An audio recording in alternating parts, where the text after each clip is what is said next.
Bom dia.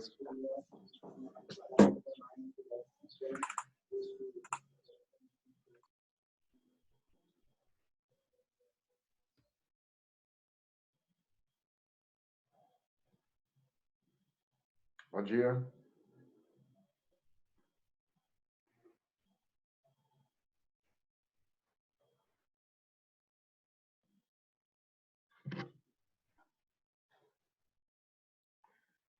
Bom dia, precisava que alguém me falasse se está tudo bem, está me ouvindo ou não. Bom dia, professor. Tá dando quem, para escutar sim. quem é? É a Letícia. Ô, Letícia, você está na sala de aula ou você está em casa? Não, eu tô em casa. E será, Letícia, que o pessoal lá da sala, o pessoal está me vendo? Eu não sei como. Não sei. Eu vou mandar mensagem no grupo Oh, perguntando. legal, legal, Letícia, maravilhosa. Obrigado.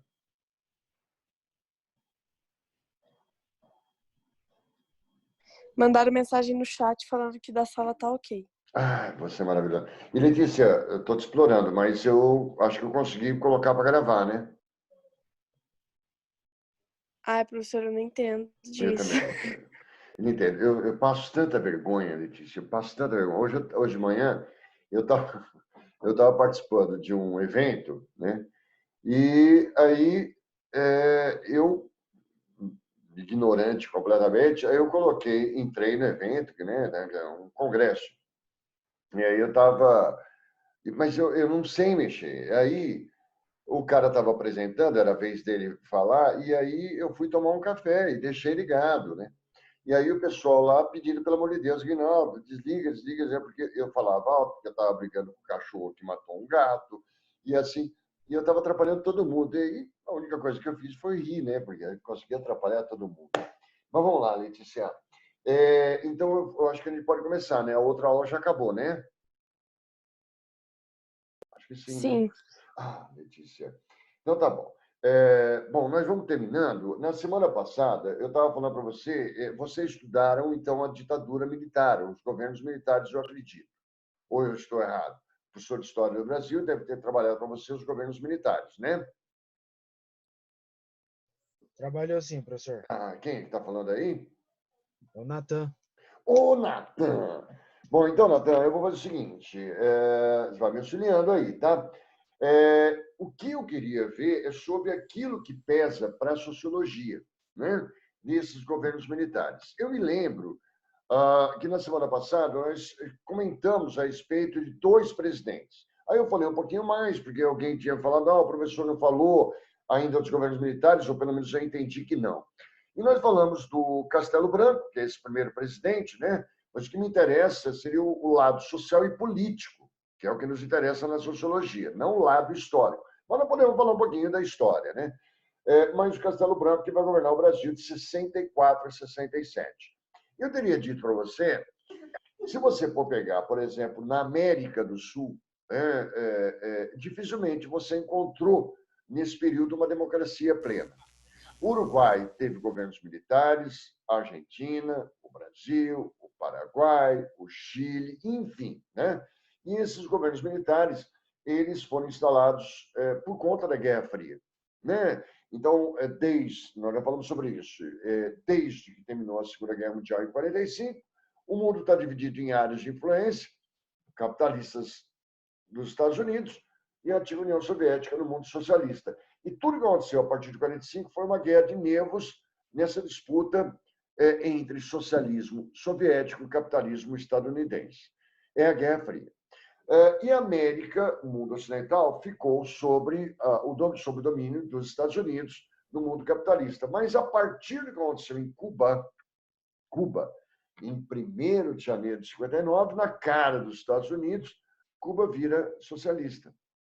Então, invade-se um espaço que era, até então, do domínio estadunidense, né, norte-americano.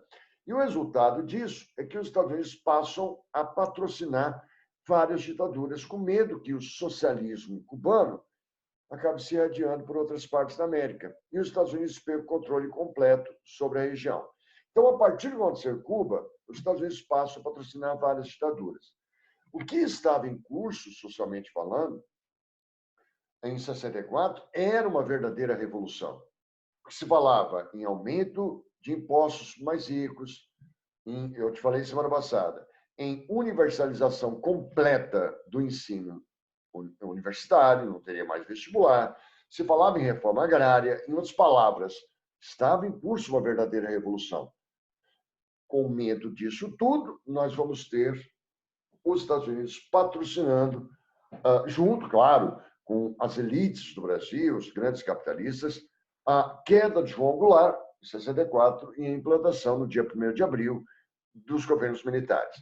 Mas eu não vou analisar o lado social, tá, moçada? Que nos interessa para sociologia, tanto na UEL quanto para o Enem. Né? Não vamos falar mais em prova, porque você agora já pensa em outra coisa. Né? Castelo Branco, eu falei para você, foi um presidente que ele imaginou, eu assumo o poder, mas rapidamente nós voltaremos à democracia. Pelo menos era a pretensão dele. Só que a coisa foi se fechando. Pelo AI-1, não sei se você lembra, só vou repetir rapidinho, ele tinha amplos poderes para exilar pessoas, caçar mandatos políticos, coisa que ele evitou.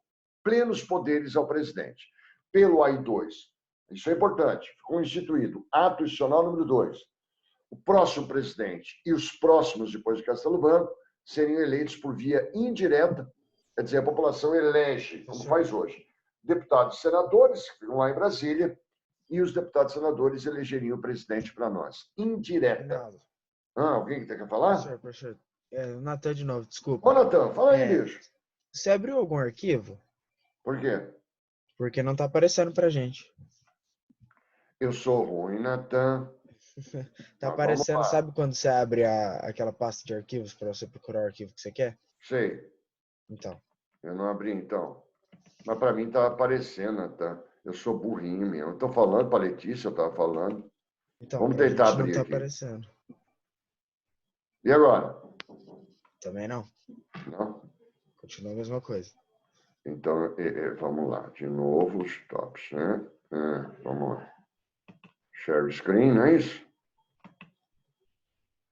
Eu vou ter que chamar meu auxiliar, então. Ver se vai agora, senão eu vou ter que apelar. Nara! Gritei na orelha de vocês, né? O André vai gostar, hein, professor? Olha, André! Ô, Nara, e ela tá com um short lindo aqui. Ô, Nara, não tá aparecendo para eles. Clica aqui. Pronto, olha como ela solucionou. E agora, Natan? Agora foi, professor. Tá certinho. É a Nara. Nara, eu só vou dar de novo.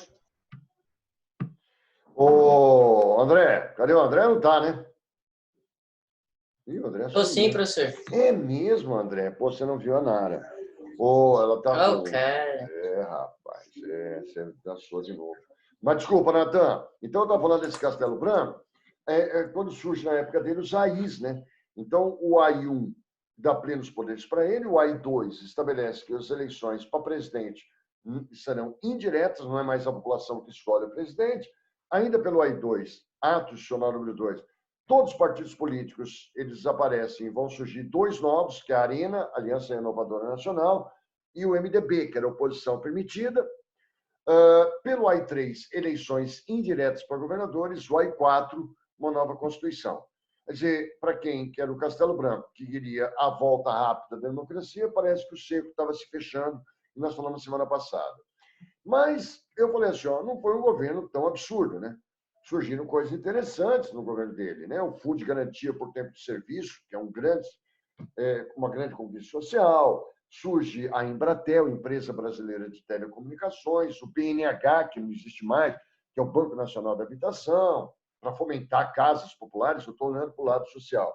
Surge o INPS, o Instituto Nacional de Previdência Social, para cuidar de aposentadoria, benefícios.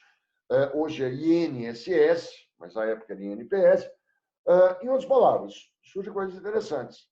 Só que ele morre em um acidente aéreo, o próximo presidente será o Costa Silva, e aí eu falei para você, no Costa Silva começam os movimentos sociais contra o regime. Ninguém estava aceitando o regime plenamente na boa. Então começam os movimentos, né, contrários ao regime. Por exemplo, na época do Costa Silva, 67, 69, eu falei que, e você achou ridículo o que eu falei, mais de 67, 69, você tem 68. Eu falei assim, 68 é o ano da contracultura, é movimento hippie, é mulher pedindo passagem, as mulheres, os homossexuais, a luta contra o racismo. Não sei se você lembra de 68. E o Brasil estava na contramão, né? O mundo respirando liberdade, e o Brasil na contramão da história, numa ditadura. E essa ditadura começa a receber uma oposição ferrenha, né? Políticos importantes, como JK, Carlos Lacerda, Leonel Brizola, fazendo uma frente ampla de oposição, porque restava um pouco de democracia. A OAB, Ordem dos Advogados do Brasil, a ABI, a Associação Brasileira de Imprensa, criticando a ditadura militar.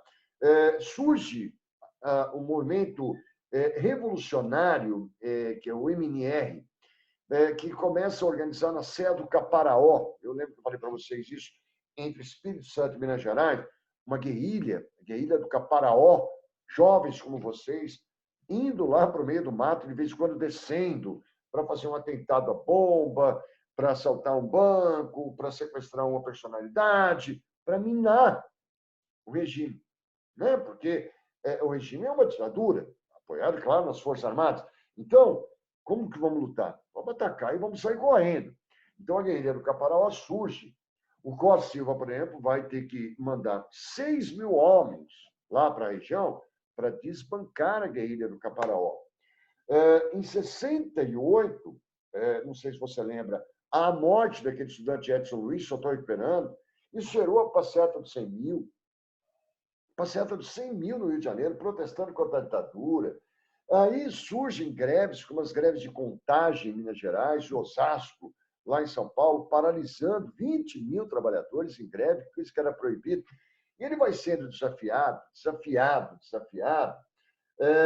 Inclusive a UNE, a União Nacional de Estudantes, que não deveria existir, organiza o 30º Congresso da UNE, o Encontro Nacional de Estudantes da UNE, coisa que estava proibida. Quer dizer, todo mundo desafiando, até que veio o Márcio Moreira Alves, um deputado, que critica o Costa Silva. Costa Silva pede, não sei se você lembra, permissão para processar o Márcio Moreira Alves, que era do MDB, do Nanico, partido Nanico de oposição, e o Congresso cheio de arenistas, que era o partido que sustenta o regime, não dá permissão. Ali, o Costa Silva vai decretar, uma sexta-feira 13, não sei se vocês se recordam, dia 13 de dezembro de 68, sexta-feira 13, o AI-5. Quer dizer, se existia alguma coisa de liberdade, não existem mais. As liberdades cessaram completamente. Fechado o Congresso, Câmara dos Deputados, Senado, as Assembleias Legislativas estaduais, acabou com tudo, né? Acabaram as câmaras de vereadores. Em outras palavras, moçada, fechou o cerco.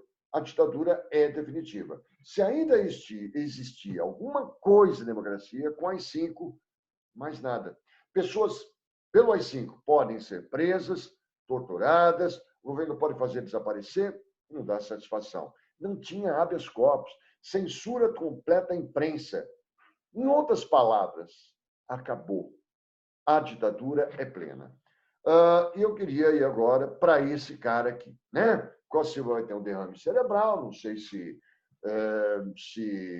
teve um derrame cerebral ou se tiveram um derrame com ele e vai assumir esse rapaz que eu estou tentando apontar aqui para você, que é o Emílio Gastazzo Médici. Moçada, e eu queria que você, se quiser perguntar alguma coisa, por favor, faça isso, que eu me senti mais, assim, mais vivo, vamos dizer assim. Se Médici, moçada, Emílio Gastazzo Médici vai ser o sucessor do Costa Silva. É uma coisa interessante, Emílio Gastazzo Médici, ele era comandante do Terceiro Exército Brasileiro. No governo dele, de 69 a 74, moçada, desse cara, vou indo para o lado social, é o auge da violação dos direitos civis, é o auge da violação dos direitos humanos, censura prévia a todos os meios de comunicação. No governo dele, nós tivemos o maior número de prisões, de torturas, de desaparecimentos, de cemitérios clandestinos, de banimentos, de cassações, de assassinatos, de aposentadorias forçadas. É o auge da ditadura. Moçada, foi o momento mais difícil da história brasileira. Um momento de pessoas sendo torturadas, mortas, incineradas. É o auge da ditadura. Natan, está me ouvindo ainda? Claro que estou, professor. Isso é maravilhoso. Moçada, esse é o Médici.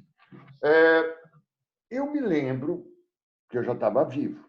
Eu sou de 63, mas eu não tinha noção. Eu acho que eu falei para você que a única coisa que eu fazia era rezar para o Papai do Céu e agradecer por ter nascido no Brasil. Porque eu não tinha noção. Como meu pai também não tinha, como minha família não tinha noção de um monte de gente assassinada, de um monte de gente desaparecendo, de um monte de gente sendo torturada. Não tínhamos noção disso. Porque ele, Médici, conseguiu impedir que os protestos aparecessem. Foi o momento que ele se aliou, por exemplo, com televisões como a Globo, e que a Globo cresce no Brasil, né? Ele se baseou num binômio de segurança e isolamento. A economia do Brasil, quero ver se você vai fazer uma pergunta para mim, cresceu entre 69 e 73, o Médici vai governar até 74. Ele é gaúcho, tá? Gremista e tal. A economia do Brasil cresceu de 69 até 73, pasmem, entre 7% e 14% ao ano. 7% e 14% ao ano, vou deixar por uma média de 10, 11%. Ao ano, entre 69 e 73. Meu Deus, nem a China consegue crescer tanto. Imagina um país crescer 10% ao ano. E o Brasil cresceu. Claro que todo mundo estava eufórico. E isso ajudou a impedir que as torturas, os desaparecimentos, as mortes, os cemitérios clandestinos, os assassinatos, as cassações, as perseguições. Isso impediu que isso aparecesse. Que os protestos aparecessem. Que as guerrilhas, como a de agora Araguaia, no Pará, isso impedia esse crescimento econômico. Ô, prof. Oi. E outra, né? Teve a Copa de 70 também, que deu uma ofuscada. Teve. Quem está falando? É o João. João. Ô, João maravilhoso. Então, vamos lá, João. João, primeiro, você falou muito bem. O milagre econômico, ele segurou as pontas. O ministro do Médici era o Delfim Neto, ele já está vivo, né? O Delfim Neto, ele sentenciava, ele jura que ele não falou isso. Ele falava assim, é preciso fazer o bolo crescer para depois dividir. Esse milagre econômico foi sensacional, mas quem se beneficiou foram as elites. As elites. As elites se beneficiaram muito bem, por isso que ele falou assim, calma, deixa crescer, que depois a gente divide. Mas até hoje nós estamos esperando, né, os menos favorecidos, a classe média e baixa, os benesses do milagre. Acho que não vai aparecer. Mas tudo bem, João. Né? O milagre econômico gerou euforia. Desculpa, antes de falar, você colocou muito bem. Na esteira desse milagre econômico, Surgiram definitivamente a Embraer, empresa brasileira de aeronáutica, em 69, fazendo aviões. E ainda tivemos mais. A Embrafilme, a empresa brasileira de filmagens do Brasil, fomentando o cinema. Claro que era um cinema censurado. O Brasil, João, entrou nessa esteira do milagre econômico no DDD. Descarte direta à distância. Imagine, a partir da sua casa, você fazer uma ligação usando o DDD, porque antes você tinha que ir numa telefonista, uma telefônica, e usar uma telefonista ou um telefonista e falar, liga para mim. Agora você faz de casa. DDD, que a gente usa até hoje, 43, Londrina. O Brasil entrou na era do DDI, descarte direta internacional. De casa eu vou ligar. Para os Estados Unidos, para a França, para onde eu quiser. Não, isso é sensacional. Obras faraônicas, como a Transamazônica. E aí eu vou entrar no que o João falou. Transamazônica, cortando a floresta amazônica, uma rodovia. Ainda temos resquícios dela. Ligando o norte ao nordeste. A ideia era fazer o nordestino não descer para o sul, né? Sul-sudeste. Ah, vai para o norte para povoar e segurar. Dar segurança ao território brasileiro. Transamazônica. Eu vou mostrar uma imagem. Ponte Rio-Niterói. Moçada, aqui já passou pela Rio-Niterói. Acho que sabe o que eu estou falando. O maior voo livre do mundo. Você entra naquela ponte e fala assim, meu Deus, como é que pode ter só um pilar aqui e o outro a 400 metros de distância? Interessantíssimo. O Brasil ganhou da ONU a possibilidade de ter 200 milhas de mar territorial. Hoje nós temos uma milha e meia, como se você nadasse 200 milhas e ainda fossem águas brasileiras. Nós nunca crescemos tanto. Associando a isso, essas construções magníficas, nós tivemos o que o João estava falando, as conquistas esportivas. Emerson Fittipaldi, João, bicampeão de Fórmula 1. Éder Joffre, campeão mundial de boxe. O Brasil ganhou a Copa de 70, que você falou muito bem. Copa de 70, disputada no México, ganhamos definitivamente a Taça Júlio Cimê, que euforia. Aquela música, 90 milhões em ação para frente, Brasil do meu coração. Músicas como Eu Te Amo, Meu Brasil, de Dom e Ravel, né? Eu te amo, meu Brasil, eu te amo. Conquistas esportivas espetaculares, obras gigantescas, milagre econômico brasileiro, um plano nacional de integração, que o professor deve ter falado de história, o professor deve ter falado, uma campanha ufanista, João. Ame ou deixe. Ninguém segura esse país. Esse é um país que vai para frente. Quer ver mais uma obra? Nós estamos a negociar a construção de Itaipu, hidrelétrica, que vai começar a sair do papel nos próximos governos. Mas, meu Deus do céu, conquistas esportivas que o João falou. Obra para tudo quanto é lado. Meu Deus, que país é esse? Eu exalo para o Pai do Céu e falo assim, coisa mais linda eu viver nesse país. Mas isso escondia, porque tinha gente consciente protestando contra a censura, a ditadura, as mortes, as prisões, principalmente estudantes. Vamos lá. Tinha gente protestando. Está vendo o slide aí, né, moçada? Natan está aí, né? Slogans, campanhas como... Estamos vendo sim, professor. Maravilhoso. Ame o Brasil ou deixe-o. Ninguém mais segura esse país. Eram campanhas ufanistas. Usando essas conquistas esportivas, essas obras espetaculares, ele chegou a conseguir trazer, eu me lembro que esse daí era moleque, ele conseguiu fazer, nessa campanha de ufanismo, de amor à pátria, ele conseguiu trazer os restos mortais de Dom Pedro I, lá de Portugal, para as margens de Ipiranga. O bairro de Ipiranga tem um museu, né, onde foi gritada a independência do Brasil. Obras faraônicas. Essa, por exemplo, tem a Ponte de Niterói. Eu acho que dá para você entender agora por que socialmente tem muita gente, principalmente muita gente mais velha que viveu aquele período, muita gente que gosta do regime. Vocês gostaram? Estão gostando da ditadura militar? milagre econômico, obras espetaculares, Transamazônica, Ponte Rio-Niterói, o Brasil com DDT, Embraer, DTI, Embrafilme, Itaipu começando a se negociar, rodovias, eu nem falei como a Cuiabá-Santarém, que é a Perimetral Norte, né? Desculpa, Cuiabá-Santarém, a Perimetral Norte, nunca vimos tantas obras. Gostaram da ditadura do Médici? Eu espero. Alguém gostou? Ih, dormindo.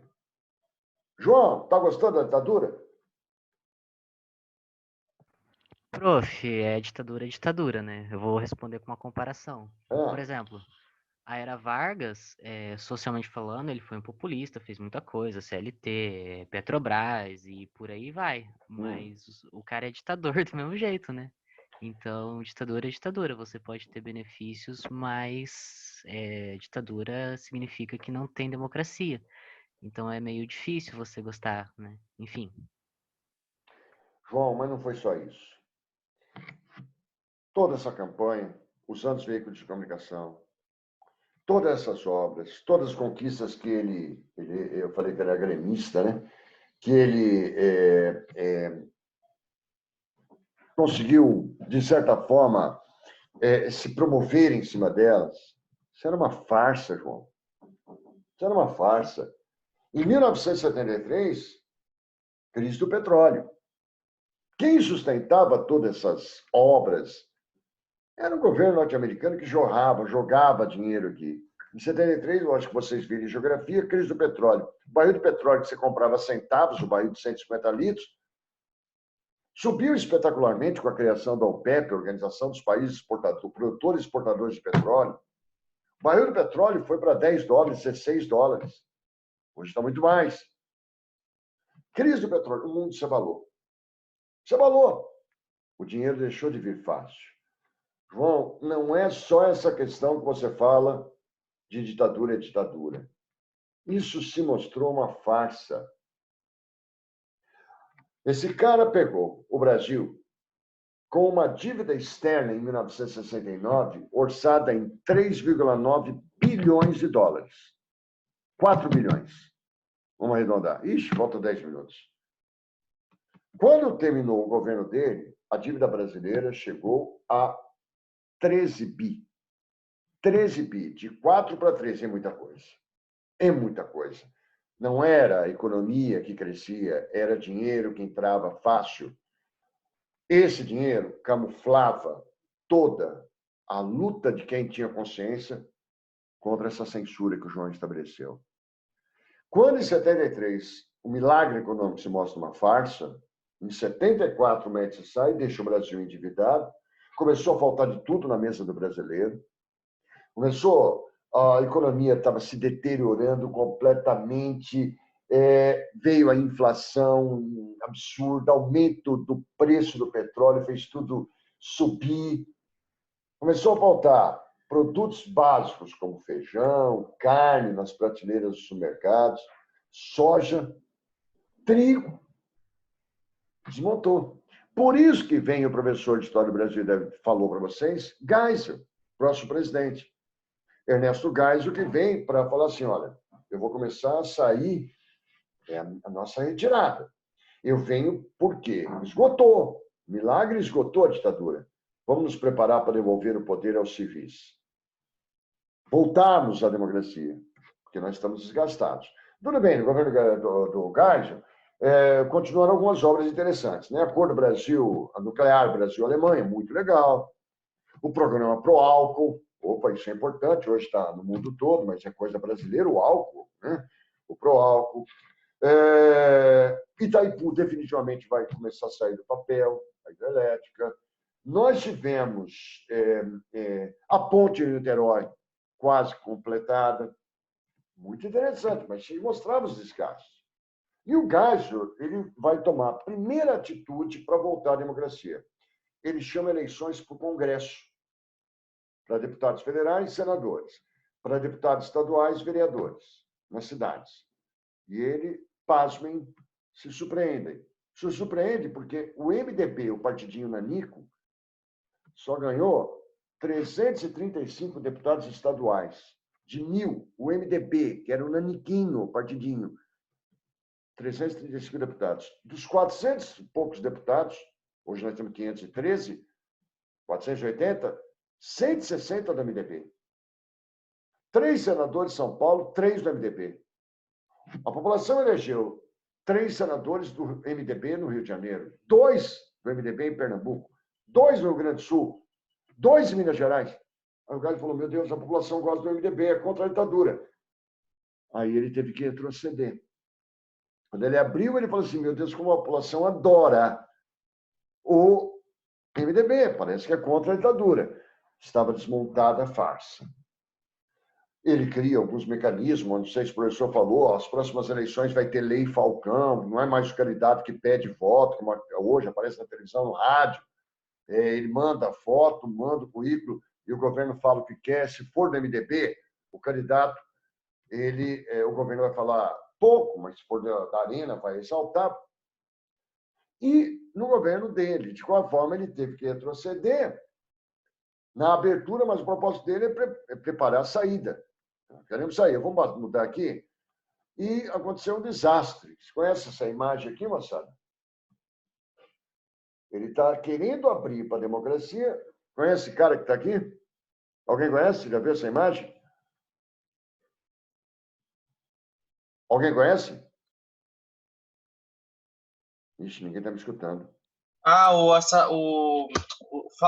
O suicídio, entre aspas, do jornalista lá, né? É isso mesmo, cara. Maravilhoso. Esse é o Vladimir Herzog. Vladimir Herzog era diretor da TV Cultura, muito popular, um judeu,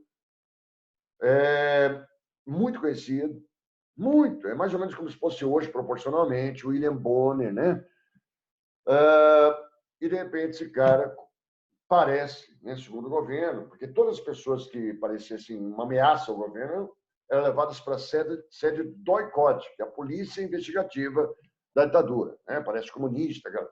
E o Vlado foi chamado pelo delegado, parecia que ele sabia de sequestros, de resistência ao regime, de guerrilha, de assalto a banco, etc.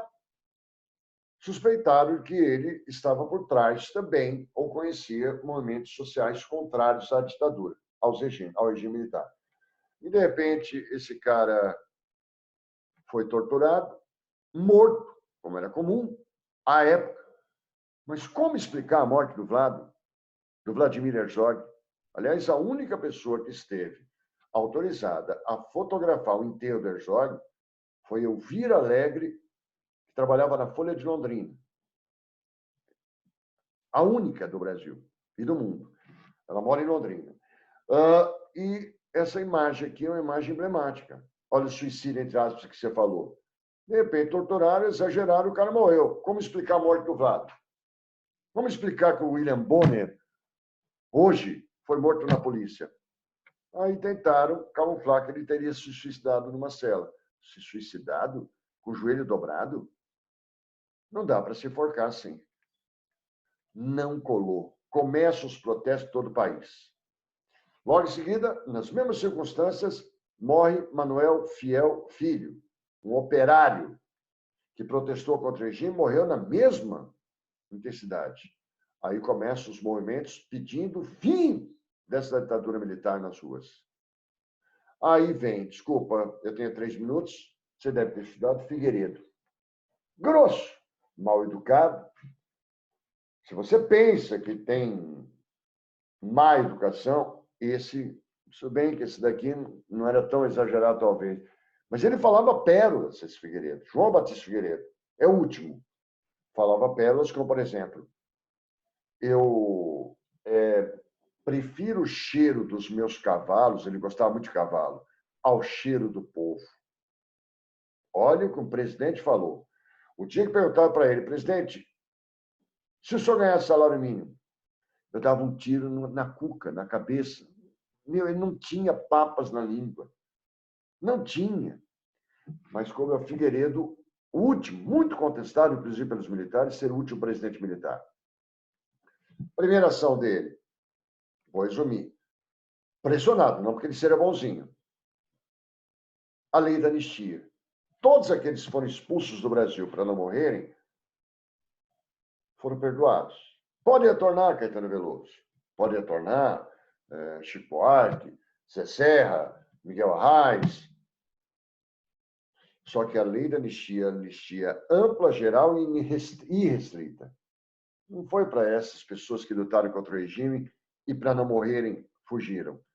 É anistia para todos os militares que, inclusive, torturaram, mataram. Ninguém será punido depois disso. Além da lei da anistia, na Argentina tem militar preso até hoje. No Uruguai tem militar. No Chile, até hoje. Mas no Brasil, ninguém.